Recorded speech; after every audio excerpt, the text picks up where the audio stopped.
Welcome to Faith and Freedom. For the next few minutes, we hope to inform, inspire, and encourage you as we discuss legal victories and challenges to your fundamental freedom and religious liberties. Faith and Freedom comes to you from Liberty Counsel, a civil liberties education and legal defense organization. Join us now as Matt Staver, founder and chairman of Liberty Counsel, explains the latest legal issues all across this country. In the courtrooms of America, Liberty Counsel is winning the battle for your constitutional freedom. One of the leading Democratic senators who's an architect of Obamacare is now leaving the Senate because he's fed up with Obamacare and the train wreck he sees coming. Hi, I'm Matt Staver, founder and chairman of Liberty Counsel. Joining me is Matt Barber, vice president of Liberty Counsel Action.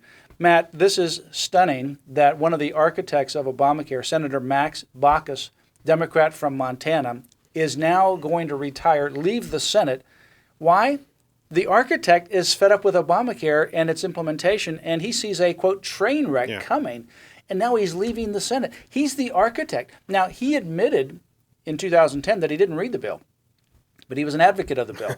He was one of the president's cheerleaders for the bill and the architect of the bill, bringing this bill together. And now he's leaving the Senate. This ought to catch the American public's attention and stop the implementation of this monstrous bill. Well, yeah, when a train is heading full speed and it starts, coming off of the rails, that means a train wreck is inevitable. And that's exactly what we see with Obamacare right now. Just my home state of Colorado, just as one small example, has already spent over $60 million just preparing in preparation for the implementation of Obamacare. And now they are begging the federal government. They say, we don't have enough money. We need money from you, from you taxpayers, another $150 million just to make it work, just to implement Obamacare. This thing is such a disaster that now we have one of its architects leaving the Senate over the impending train wreck. It has got to be overturned. It's got to be either repealed or keep praying. Matt, you just argued before the Fourth Circuit Court of Appeals and pointed out the multiple levels upon which Obamacare is unconstitutional as well. That's right. I just argued earlier this month on the issue of Obamacare. Liberty Counsel represents Liberty University and also two private individuals. So we have a comprehensive challenge. It's the most comprehensive challenge in the country that exists against Obamacare. There's other challenges that are only to the forced funding of abortion on religious employers. But we also challenge that, and we challenge the entirety of the employer mandate, that the entire employer mandate for secular and religious employers across the board is unconstitutional because Congress does not have the authority to force employers to purchase an unwanted product. And it can't be a tax because it's punitive. Take, for example, Liberty University. In this particular case, Liberty University, if it does not want to provide insurance, would have to pay $2,000 per employee per year. If it provides insurance, it would have to pay $2,000 per employee per year if it fails to have what's called essential coverage. So if Liberty University provides insurance but says, we're not going to provide this abortion coverage, they'd have to pay their premiums for all the claims and $2,000 per employee, about $14 million in penalties. But there's also something that we came up with.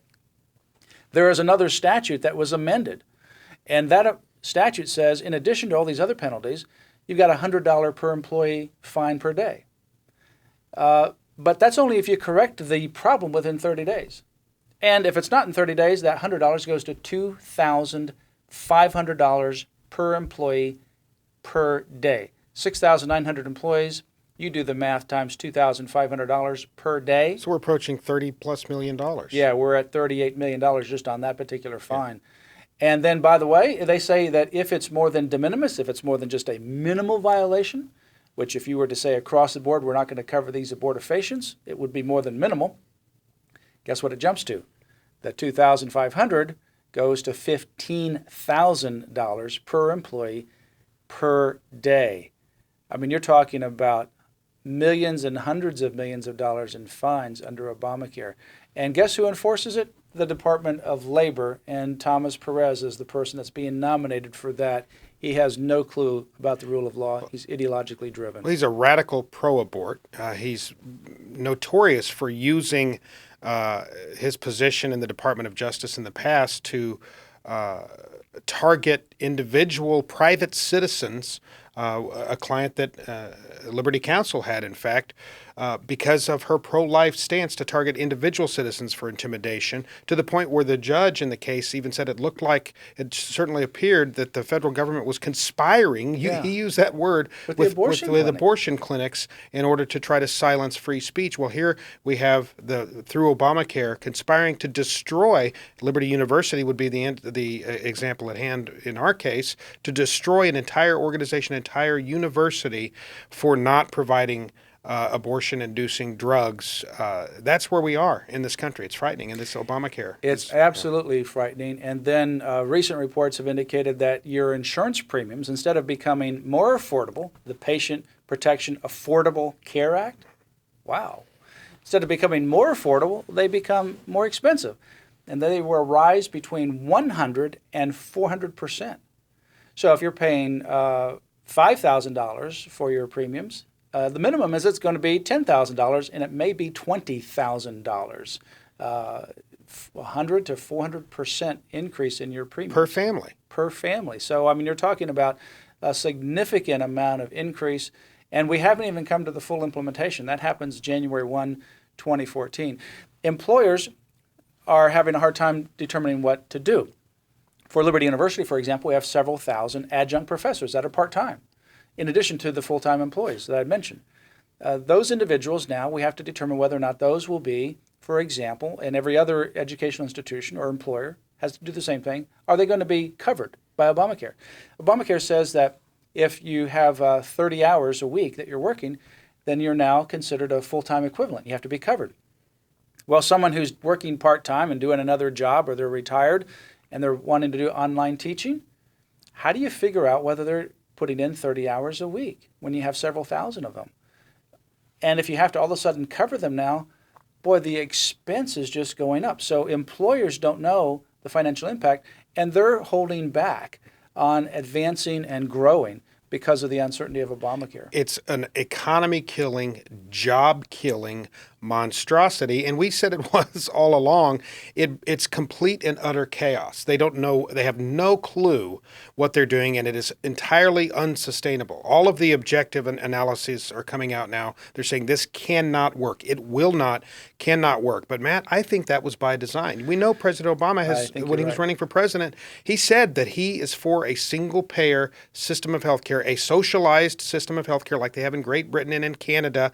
That is, they are in and of themselves are disastrous, but that's what he wants. That's the dream. I believe that's all, that they planted so many poison pills in this where it cannot work. So the default will be a single-payer healthcare system. That was the plan all along. Yeah, I think you're right, because he said it may take 5, 10, 15 years, but we ultimately will get a single-payer system. And I think what he wants to do is implode the insurance market, crush private enterprise, and then say, well, the government's going to come in and we're going to be your rescue.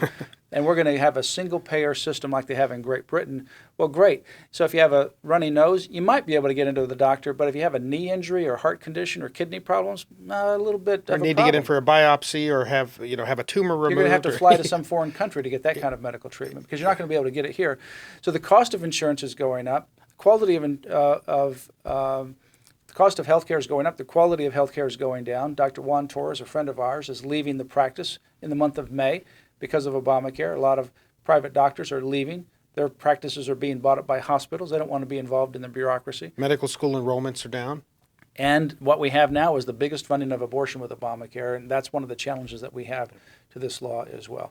This is a train wreck coming. Senator Max Baucus, one of the architects of this, says he's leaving the Senate after many years. He's on the Senate Finance Committee, senator from Montana, Democrat, advocated, cheerled for this. Now he's leaving the Senate because of Obamacare. Well, I would ask everyone to pray for our case, Liberty University v. Geithner, that we have success in overturning this, because we have the arguments, and if we have success in this, it could completely derail Obamacare and put an end to it. That's what we're praying for.